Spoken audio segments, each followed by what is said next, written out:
Have you ever noticed that the more that you heal, the more certain relationships start changing or even falling away completely? At first, it can feel heartbreaking. You may start wondering, am I becoming too different? Why do I suddenly feel disconnected from the people that I used to feel so close to? Why does being authentic suddenly feel so lonely? But what if losing certain relationships, even the ones that you've had for your entire life, losing those is not a sign that something is going wrong? What if it's actually evidence that you are simply no longer abandoning yourself to maintain these connections?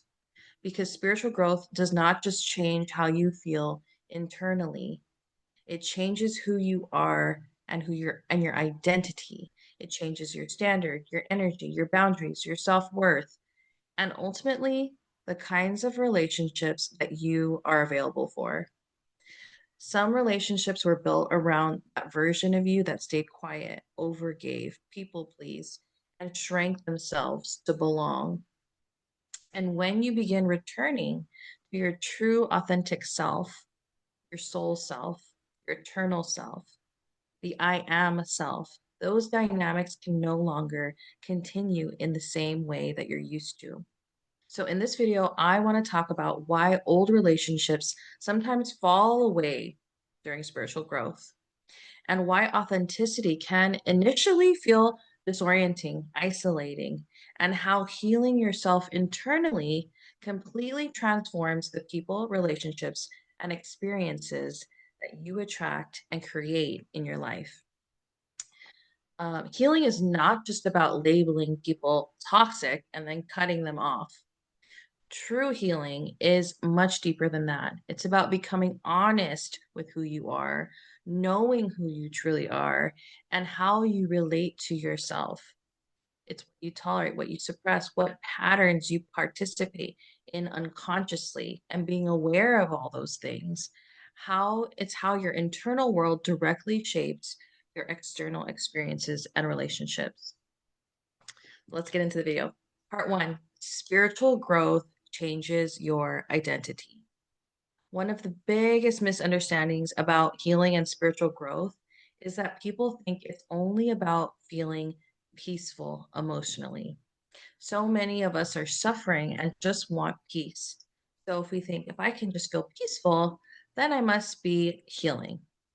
But true healing changes your identity. It changes how you see yourself, how you allow others to treat you, what you tolerate, what you normalize, the things that you desire, what feels safe to you, and what feels aligned.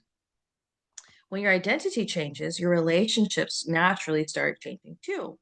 For example, someone who spent years believing they needed to earn love through overgiving, caretaking, silencing themselves, or emotional self sacrifice may unconsciously attract these relationships where they're constantly pouring and outsourcing their energy and neglecting themselves. And it's not because these people are weak, it's because it's not because they deserve this poor treatment. They chose those dynamics because it's familiar to them on a subconscious level. They are choosing relationships and dynamics that are familiar to their nervous system and that level of identity that they are experiencing and embodying in that moment. And many of us are conditioned from childhood to believe that belonging required self abandonment.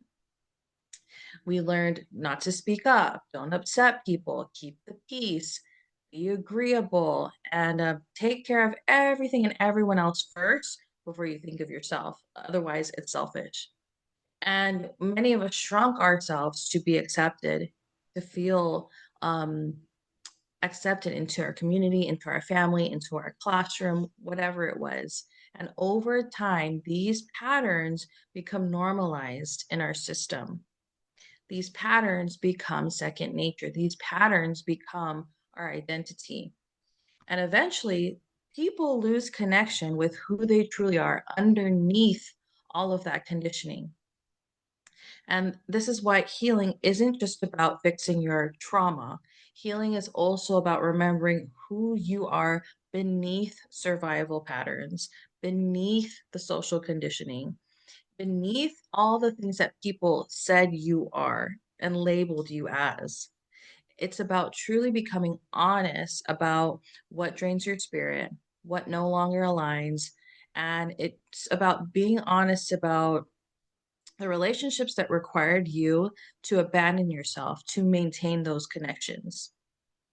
And it's also becoming honest about the ways that you've silenced yourself willingly, your intuition, your ideas, your opinions, your voice, silencing those by choice so that you can belong because you wanted approval, because you wanted people to accept you. And when we can become radically honest and self aware and really take back our energy and our power and self responsibility for our experiences, that level of honesty and responsibility changes everything. Because the more authentic that you become internally, the more your external reality will begin to reorganize around this truth. You begin to practice sovereign choice. You have power then to choose because you're aware of the patterns that you have been behaving in the past. And you create this space between, you know, something that you experience and something that you feel and the way that you act. And this is the place where your power lies. And let's get into why authenticity can feel lonely. One of the hardest parts about becoming more authentic is realizing that some people are only connected to the version of you that abandoned yourself.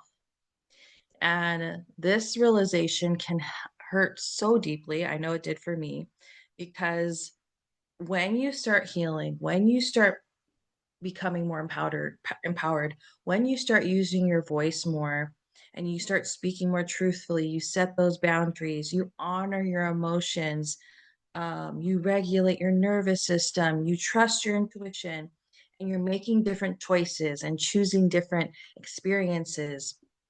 Not everyone will understand all of these changes that are happening within you and outside of you.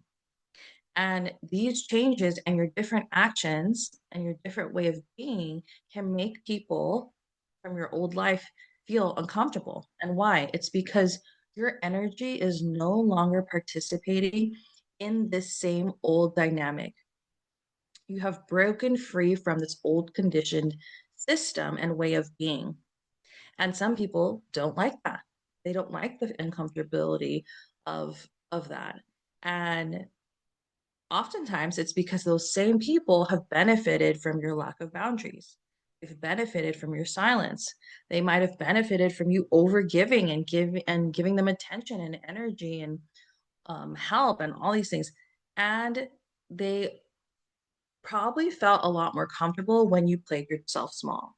And now that you're showing up bigger, more empowered, setting boundaries, saying no, it's to them, it's like it's a huge shift, right? You change the entire relationship dynamic. And this is why your authenticity,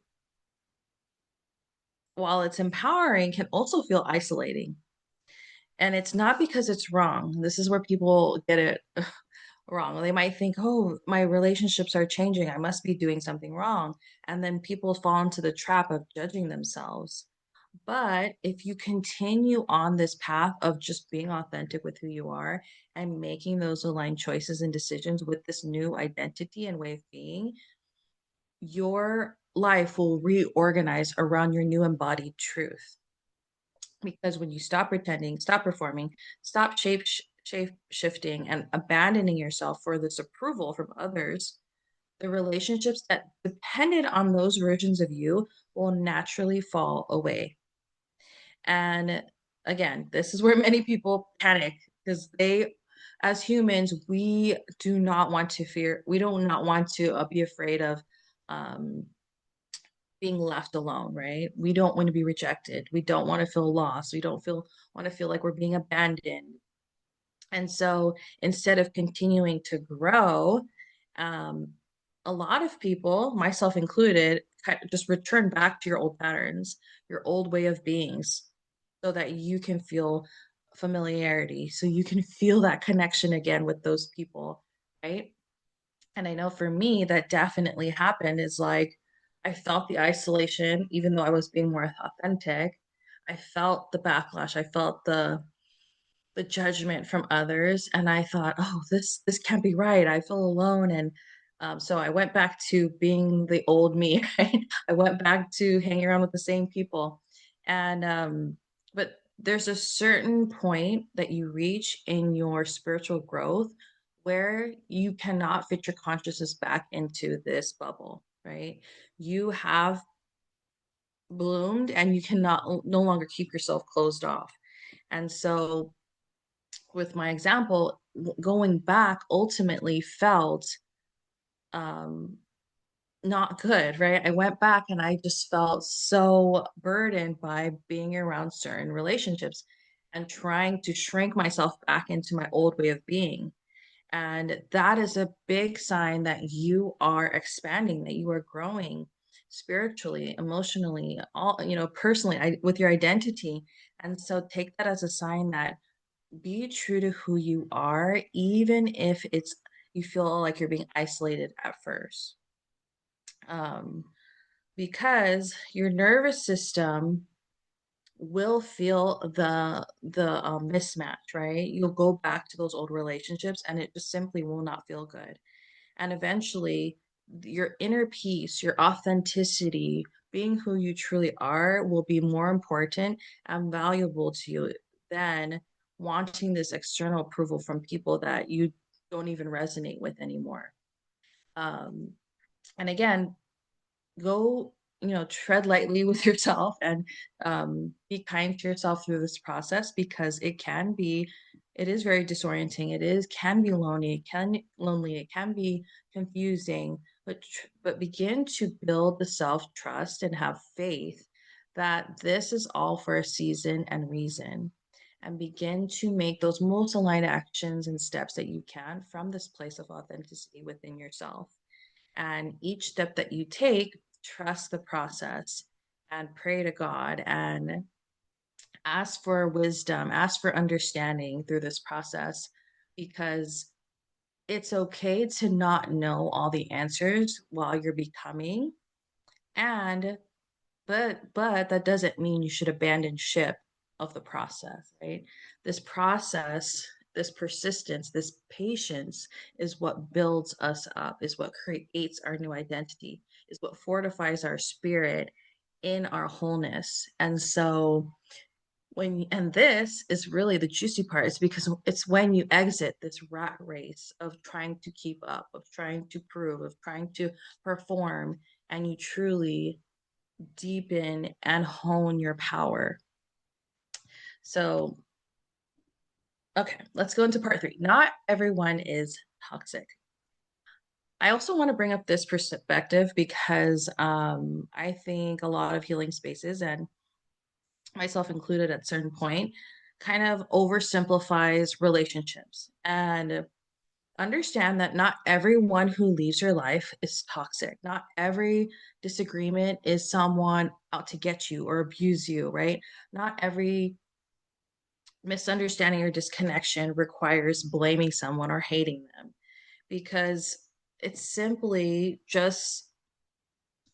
people just are not aligned with who you're becoming, right? They're not on the same frequency. They're not resonating at the same level as you anymore. And that's okay because true spiritual growth means learning how to release these relationships, let go of them with compassion instead of judgment, instead of resentment.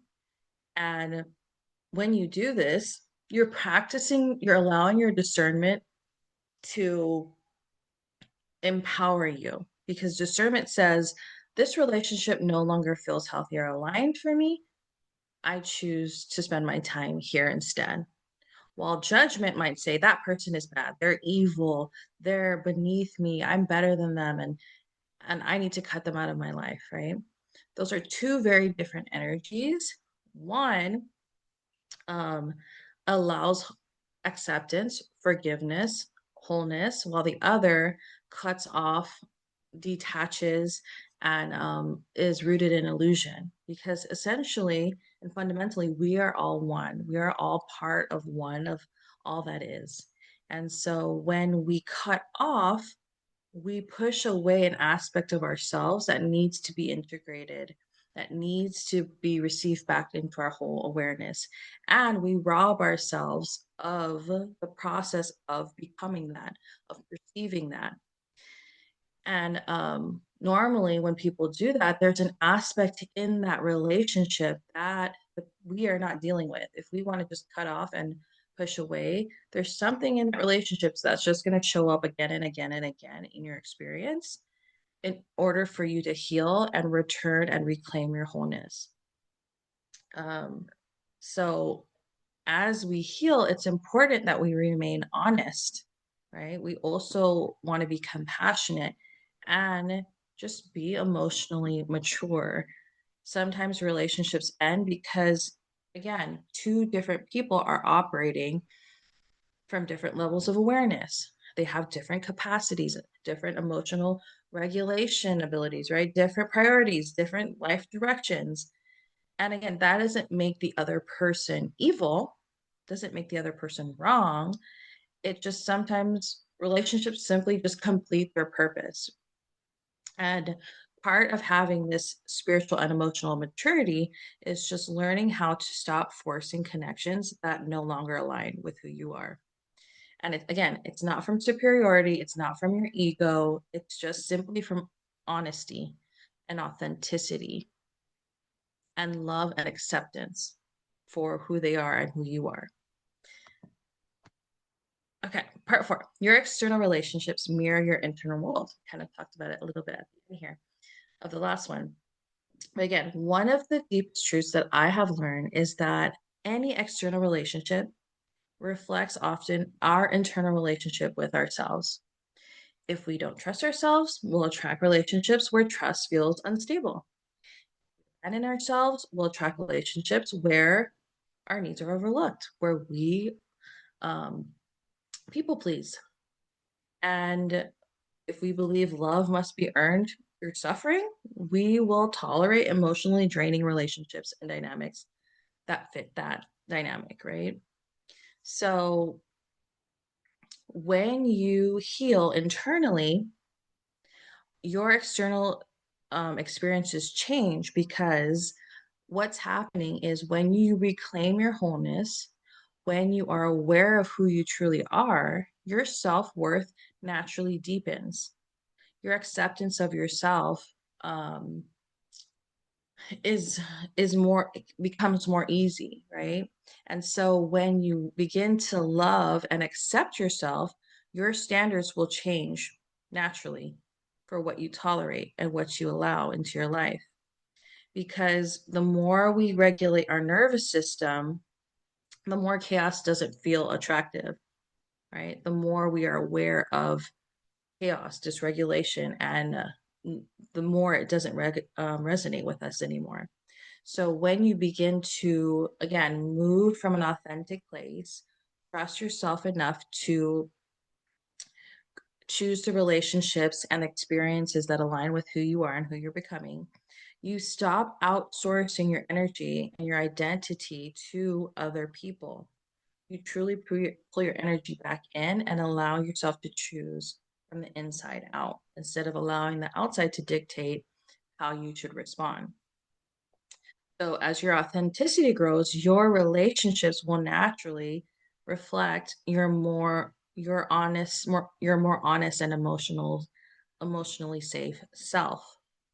Um, and over time, you begin attracting these relationships that are rooted in truth, right? That don't require performance, where you have mutual respect, there's reciprocity, there's emotional safety, authenticity, you have shared values and depth and presence and awareness. And a lot of the times people describe this as finding your soul tribe, your soul family. And it's not because you became better than those other people that have left your life or that you chose to let go of. but it's because your consciousness has shifted, has risen, and your energy is different. Your identity, your self concept has improved. And that's what you're going to begin to experience in the new relationships that you make space for in your life. Because healing changes what you allow into your life. Super powerful. Um, so if you are someone who notices a pattern of misaligned relationships, then this is for you. This is for that pattern, and the awareness of that pattern is for you to recognize it's time to begin to know myself at a deeper level, accept and love myself more fully, and release the things that um, are pulling me back into that old way of being. Right. So, how to actually let go of misaligned relationships? Because a lot of people think letting go means cutting everyone off, blocking everyone, calling them toxic or narcissistic, and removing them from their lives, right? And there was a season where I did that too. But true healing, again, is much deeper than that. Because the most powerful way you change your relationships is again by truly knowing who you are, who your soul self is, your eternal self is on the inside. And you can ask yourself some questions, right? Who am I really beneath the conditioning, beneath who people told me I am, beneath the survival patterns that I've learned um, as a child? What do I truly value? What feels aligned for me? What drains my energy? Who drains my energy? And sometimes it's not even who, because with the who drains my energies, there's dynamics where you willingly give your energy without realizing it. Um, what have you been tolerating? Where have you been abandoning yourself? What relationships require you to shrink in order to belong? Because when you become deeply connected to who you are and more aware and conscious of the decisions and experiences that you have been participating in, then your decisions can naturally begin to change, and those will change your external experience, right? And over time, you can begin to make new choices. You'll stop forcing connection, stop chasing unavailable people, start listening to your intuition, right? Not tolerating certain dynamics that make you disconnect from yourself. And you'll begin to attract healthier, richer, more aligned relationships because you're no longer operating from unconscious patterns. You've made the unconscious conscious and created the space and regulation to be able to choose a different response, to respond in a different way. And this wholeness, this embodiment of being and choosing and living from a more whole place is what changes everything, including your relationships. Because you are not here to betray yourself and your soul just to maintain connection with other human beings. The right people in your life will not require you to shrink, silence yourself, or overgive and abandon who you truly are in order to belong. So remember, while being authentic can feel lonely, authenticity and being who you truly are sends out a signal. That authentic calls forward the people that are truly aligned with who you are, including the opportunities and experiences that are meant for who you are and who you're becoming. And you can never find this if you are continuously pretending, if you are hiding, if you are performing, or if you're shrinking yourself. So while this work is not always easy, it's important. It's critical. It's essential, right? And it's found through your embodiment. It's found through returning to self and the honesty that lives in your heart and soul, right? That awareness of self and choosing action that aligns with it out of self respect, out of devotion, out of love and acceptance. And it's allowing yourself to be fully seen for who you are. So, if the relationships in your life are shifting right now, do not automatically assume that your entire life is falling apart. You may simply be returning to yourself. And the more you return to yourself, the more you deepen into who you are, the more you choose those aligned actions. The people that are meant for you will recognize your frequency that you're emitting when you stop hiding it. I hope this message helped. And if you have any questions, let me know in the comments. But I wish you so much luck on your journey with this. And again, if you're on this in this process, continue um, and be patient because the people that are meant to resonate with this new frequency that you are embodying are already in your life, are already on the way, and are so excited to meet you.